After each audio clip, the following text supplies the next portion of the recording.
ሰላም እንዲናችሁ ውድ ዲጄናቲ ካርስ ሰብስክራይበሮች ዛሬ ደግሞ ነዳጅ ኤሌክትሪክ የተለያዩ መኪኖችን ይዤላችሁ የመጣሁት ሰብስክራይብ እያደረጋችሁ እስከዛ ድረስ እኔ ደግሞ መኪኖቹን አሳያችኋለሁ። ወደ መኪኖቹ እዚህ ጋር የምትመለከቱት የቻይና ምርት የሆነው ፋኦ ቲ77 የሚባል መኪና ነው። ይሄ መኪና ውስጡን በደንብ ላሳያችሁ። እንደዚህ እንደምትመለከቱት ከዚህ ጀምሮ ድረስ ትልቅ ስክሪን ያለው መኪና ነው። ይሄ መኪና 1.5 በ4 ፒስተን ፕላስ ቱርቦ ነው። እዚህ ጋራ 12 ቮልት ዩኤስቢ አለ። መሰካት የምትፈልጉት መጠቀም የምትፈልጉት ነገር ካላችሁ አለ። ማርሻችን እዚህ ጋር ነው ያለው። ስታርተራችን ደግሞ እዚህ ጋር ነው ያለው። እዚህ ጋራ ደግሞ እንደዚህ እንደምትመለከቱት የተለያዩ እቃዎች ካሏችሁ ማስቀመጫ የሆነ ስፔስ አላችሁ ማለት ነው። ይሄ መኪና ሰንሩፍም አለው። ይሄ መኪና ሰንሩፉ ፓኖራሚኩ ሙሉን የሚከፈት ነው። ቆንጆ ሳውንድ ሲስተምም አለው። ይሄ መኪና ገበያ ላይ እንደዚህ እንደምትመለከቱት ግሬስ ያለው መኪና ሆኖ ግን ርካሽ ዋጋ ነው የሚሸጠው። የዚህ መኪና ሙሉ ዋጋ 3,100,000 ብር ነው። እንደዚህ እንደምትመለከቱት ይሄ መኪና ቆንጆ መኪና ነው። ቀጣዩ ደግሞ ያመጣውላችሁ BYD ሶንግ ፕላስ የ2024 ሞዴል የሆነ መኪና ነው። ይሄ ደግሞ እንደዚህ እንደምትመለከቱት በጣም ጽድት ያለ መኪና ነው። ውስጡን ሙሉ ዲቴይሉን አሳያችኋለሁ እዚህ ቪዲዮ። ይሄ BYD ሶንግ ፕላስ የሚባለው መኪናም እዚህ ጋር እንደዚህ እንደምታዩት በጣም ጽድት ያለ ስክሪን አለው። ሁሉን ነገር መቆጣጠር ትችላላችሁ በስክሪኑ። እንደዚሁም ደግሞ መሪው ላይ የተለያዩ በተኖች አሉ። የሙዚቃ ድምጽ መጨመሪያ፣ ስልክ ማንሻ ምናምን የመሳሰሉ ነገሮችን ታገኛላችሁ። ይሄ መኪና በፉል ቻርጅ 520 ኪሎ ሜትር መጓዝ ይችላል። እንዲሁም ደግሞ ይሄ መኪና እዚህ ጋራ እንደዚህ ሰንሩፍ አለው። ሙሉ በሙሉ ይከፈታል። እንደዚህ እንደምትመለከቱት በጣም ጽድት ያለ ኦፕሽን ያለው መኪና ነው።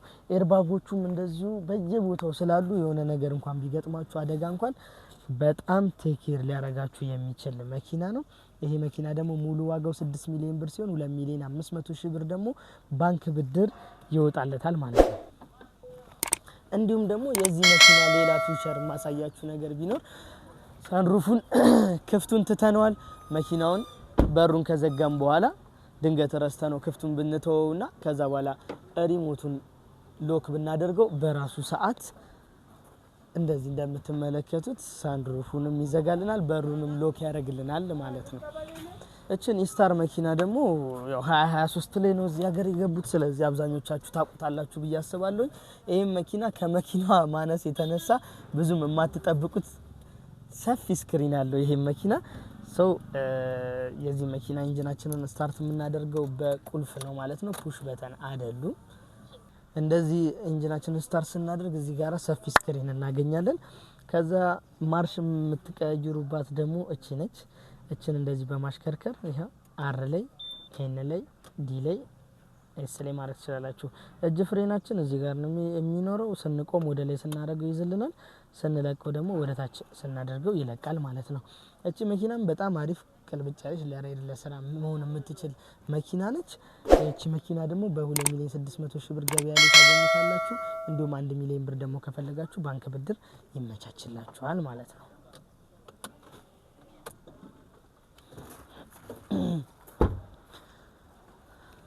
ቀጣይ ደግሞ ይሄ መኪና ፔጆት 5008 ይባላል።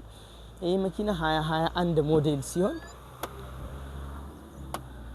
ውስጡ ሙሉ ነገሩ ያምራል።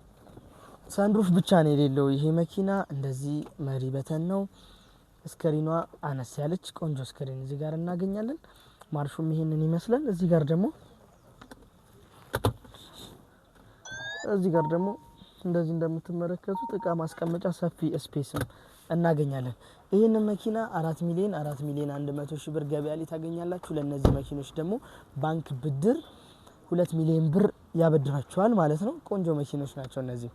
ቀጣይ ደግሞ ይዤላችሁ የመጣሁት አገራችን ላይ በጣም በብዛት እየተሸጠ ያለ የቢዋይዲ ምርት BYD ሲገል ነው ይዤላችሁ የመጣሁት። ይህ መኪና ደግሞ በፉል ቻርጅ 405 ኪሎ ሜትር መጓዝ ትችላላችሁ ማለት ነው። ውስጡን አሳያቸው። እንደዚህ እንደምትመለከቱት በቂ የሆነ ስክሪን አለው። ይሄ መኪና ቆንጆ ነው። እዚህ ጋራ ስልካችሁን ቻርጅ ማድረጊያ ዋየርለስ አለው። 4 ሰው ከሹፌር ውጪ መያዝ ይችላል። በቂ ለራይድ ለስራም እንዲሁም ደግሞ ለመንቀሳቀሻ ከተማ ላይ በጣም ተመራጭ የሆነ የBYD ምርት ነው።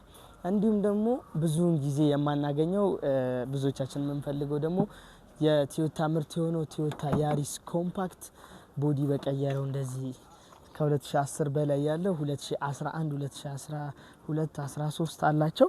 እነዚህ መኪኖች ደግሞ በጣም ቆንጆ ፐርፎርማንስ ያላቸው በአውቶማቲክ ትራንስሚሽን በማኑዋልም እናገኛቸዋለን። ይሄ መኪና ግን አውቶማቲክ ትራንስሚሽን ነው። ይሄ መኪና ደግሞ ሙሉ ዋጋው 1,900,000 ብር ነው። ባንክ ብድር ለምትፈልጉ ለዚህ መኪና 700,000 ብር ባንክ ብድር አመቻችላችኋለሁ። በጣም ቆንጆ የሆነ መኪና ነው። የነዚህንና የሁሉንም መኪኖች ፎቶአቸውን ሙሉ ዲቴይል ዋጋቸውን ሙሉ ማብራሪያ ለምትፈልጉ ባንክ ብድር ስንት እንደሚመቻችላቸው ምናምን ያለውን ነገር እንዳለ ማወቅ ለምትፈልጉ የቴሌግራም ሊንካችን አለላችሁ። እንዲሁም ደግሞ ቴሌግራም ላይ ገብታችሁ ዲጄናቲ ካርስ ብላችሁ ሰርች ብታደርጉ የሁሉንም መኪኖች አጠቃላይ ሙሉ ዋጋቸውን ፎቶአቸውን ምናምን የምታገኙበት የቴሌግራም ፔጅ ስላለን እዛ ላይ ገብታችሁ ጆይን በማድረግ መኪኖቹን ሙሉ በሙሉ መከታተል ትችላላችሁ። ሰብስክራይብ ማድረጋችሁን እንዳትረሱ። በሌላ ቪዲዮ እመጣላችኋለሁ። ሀሳብ አስተያየታችሁን ደግሞ ኮሜንት ላይ አስቀምጡልኝ። ሰላም ነው።